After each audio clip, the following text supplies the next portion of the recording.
Komisi Pemilihan Umum atau KPU adalah lembaga yang paling sibuk dalam gelaran pemilu 2019. Tak jarang, KPU diterpa isu negatif dan serangan hoax secara masif.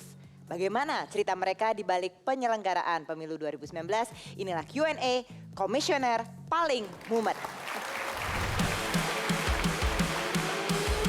Deklarasi kampanye damai. Kami, peserta pemilu tahun 2019, berjanji mewujudkan pemilu yang langsung, jujur, dan adil.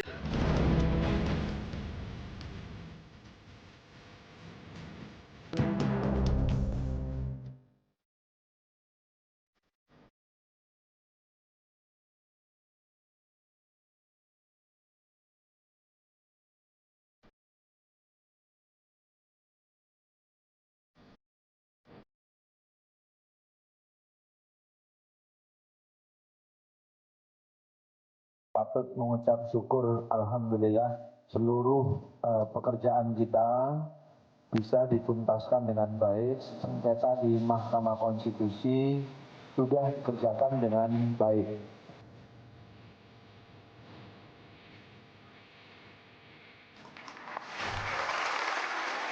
Benarkah KPU kali ini tuh memang paling mumet begitu kalau dibandingkan yang sebelumnya sudah hadir ketua dan juga dua komisioner KPU bersama kami malam hari ini. Ada Mas Wahyu Setiawan, Mas Arief Budiman dan juga Mas Hashim Ashari. Selamat datang di Q&A. Masih pusing atau tidak sekarang? Udah mulai sembuh, Mbak. Oh, udah mulai sembuh. Berarti kemarin sempat mumet beneran dong. Betul. Kalau oke, Mas Arief, dari skala 1 sampai 10, kemumetannya kira-kira di level berapa kemarin? Sepanjang perjalanan. Kemarin ya 9 lah. 9. Oh, buat Mas Hashim, kira-kira levelnya berapa kemumetannya? Saya biasa-biasa aja lah. Oh, biasa-biasa aja? Soalnya kalau Mas Arief mumetnya 9, Mas Wahyu 9, nggak ada yang menyeimbangkan kan. Harus ada yang agak bawah dikit, santai-santai gitu. Oke, boleh. Jadi sebenarnya biasa-biasa aja. Tapi buat Mas Arief dan Mas Hashim pernah punya pengalaman sebelumnya juga di KPU RI. Kalau boleh dibandingkan begitu.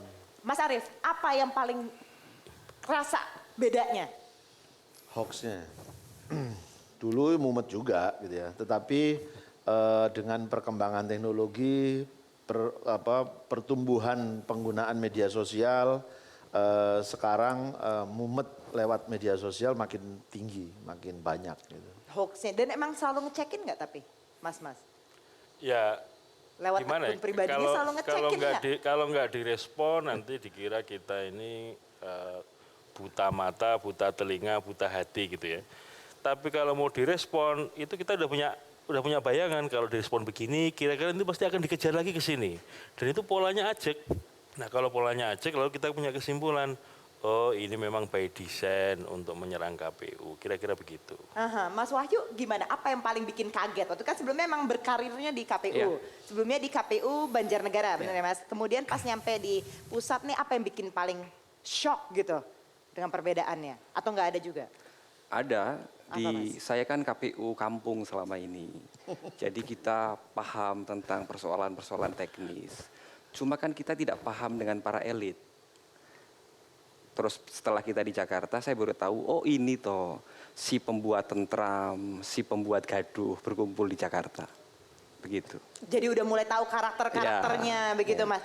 Kalau bisa dikatakan ngomongin paling mumet. Tadi dikatakan hoax. Lebih parah ngurusin hoax ini atau berurusan dengan counterpartnya, yaitu orang-orang politisi khususnya di Komisi 2, Mas Arief.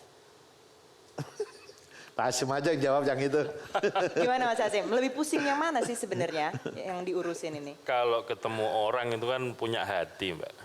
Jadi bisa diajak omong dari hati ke hati. Walaupun beda-beda kadang-kadang. Ya kami paham. Hari ini A, besok bisa jadi Z gitu. Enggak. Kami meyakini beliau-beliau para politisi, para aktivis politik ini punya hati ya, punya rasio.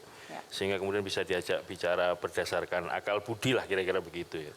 Tapi kalau akun-akun ini kan mana tahu fotonya siapa aja bisa dijadikan profil pic mereka ya. Dan kita nggak bisa ngontrol bahwa ini akun beneran atau robot atau apa gitu. Tapi ada yang kita meyakini ini akunnya si Anu yang beneran gitu ya. Nah kalau yang si Anu beneran ya kita tanggapi serius. Tapi kalau yang kira-kira akun robot, akun-akun yang nggak jelas ya, buat apa kita pikirin pusing-pusing gitu. Nggak substansial, banyak hal yang masih bisa yang harus kita pikirkan selain ngurusi yang begituan ya. Ketika kantor KPU tuh lagi banyak diserang, baik yang demo segala macam gitu, keluarga gimana Bapak-bapak? Waktu ngelihat itu kan dijagainnya masif sekali kan pada saat itu. Orang-orang yang di sekitarnya pun juga udah pada mengungsi gitu. Sementara Anda harus ada di sana sampai malam pula. Kalau saya nggak ada masalah, Mbak. Kebetulan saya di sini bujangan, anak istri di kampung.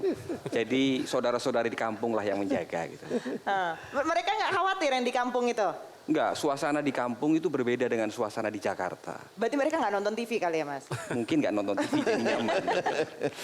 Kalau Mas Arif, Mas Hasim gimana? Iya, saya kan keluarga ada di sini. Iya. Jadi awalnya karena punya pengalaman di 2014, saya bilang kan sudah punya pengalaman dulu, biasa aja.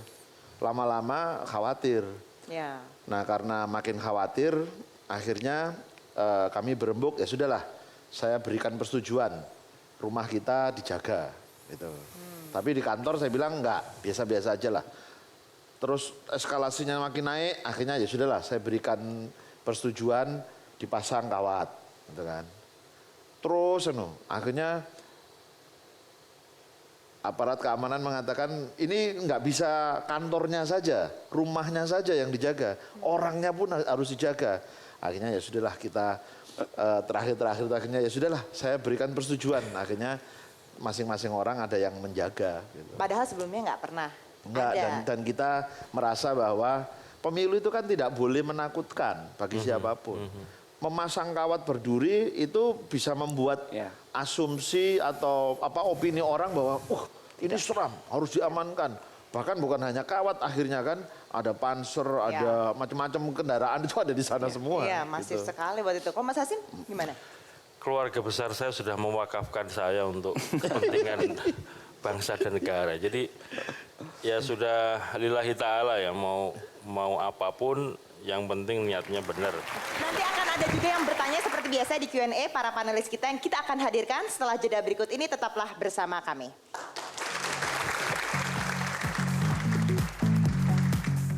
Pertama dia ngancam akan meledakkan kantor. Kayaknya nggak saya respon terus marah dia, mungkin ya. SMS nih? Mungkin, iya. SMS. Terus Semua yang di kedua SMS ternyata. akan meledakkan Anda gitu. Jadi Wow.